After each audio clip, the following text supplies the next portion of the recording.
America और Israel लगातार ये दावा कर रहे हैं कि ईरान की ताकत अब ख़त्म हो रही है, काफ़ी हद तक ख़त्म हो चुकी है, वहाँ पर हमला करने के लिए कुछ बचा नहीं।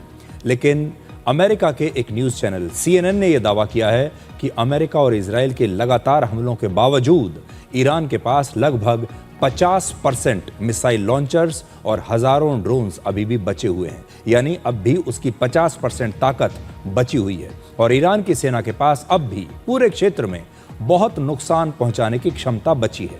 असल में ईरान ने अपने मिसाइल लॉन्चर्स अंडरग्राउंड सैन्य ठिकानों में छिपा कर रखे हैं, जिन्हें ढूंढना और नष्ट करना आज भी अमेरिका और इजरायल के लिए काफी मुश्किल है। अमेरिका की सेना ने ईरान के कराच शहर में बने एक पुल पर हमला करके उसे नष्ट कर दिया है और अमेरिका के राष्ट्रपति डोनाल्ड ट्रंप ने सोशल मीडिया पर एक वीडियो भी आज शेयर किया है।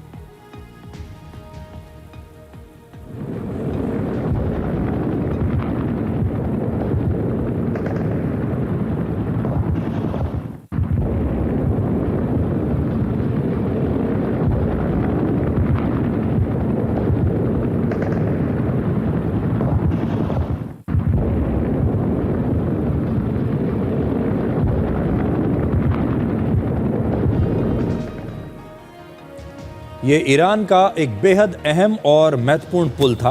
कराच शहर का ये B1 पुल तेहरान और कराच को जोड़ने वाला एक बहुत बड़ा इंफ्रास्ट्रक्चर प्रोजेक्ट था, जो अभी बन ही रहा था, अंडर कंस्ट्रक्शन था।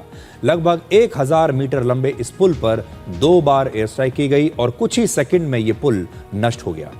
ईरान के लिए सिर्फ एक पुल नहीं था, बल्कि उसकी कनेक्टिविटी और विकास का भी प्रतीक था। इसके बाद ईरान ने पश्चिम एशिया के 4 देशों के 8 बड़े पुलों की एक लिस्ट जारी की है और कहा है कि अब वो भी इन पुलों पर जवाबी कार्रवाई करेगा और इन पुलों को वो नष्ट कर देगा। इसमें कुवैत, सऊदी अरब और बहरीन को जोड़ने वाले पुल शामिल हैं। UAE के 2 पुल हैं, अबू धाबी का भी एक पुल है और जॉर्डन के भी 3 पुल हैं, जिनकी लिस्ट ईरान ने जारी की है और कहा है कि अब वो इन पुलों पर हमले करेगा।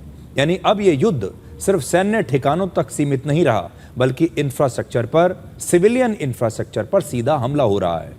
ईरान के विदेश मंत्री ने सोशल मीडिया पर लिखा है कि नागरिक ढांचों पर हमला करना अमेरिका का नैतिक पतन है और इससे ईरान न तो झुकेगा और न ही आत्मसमर्पण करने वाला है।